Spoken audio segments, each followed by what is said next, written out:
I go in the hospital and I do emergency psychiatric consultations, and it's just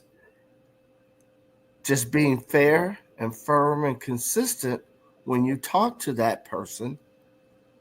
It just calms them down. It just makes them say, wow, this person really is talking to me, not at me. That's me. They're talking to me. And Absolutely. that's the difference. You do that Absolutely. with everybody in everything.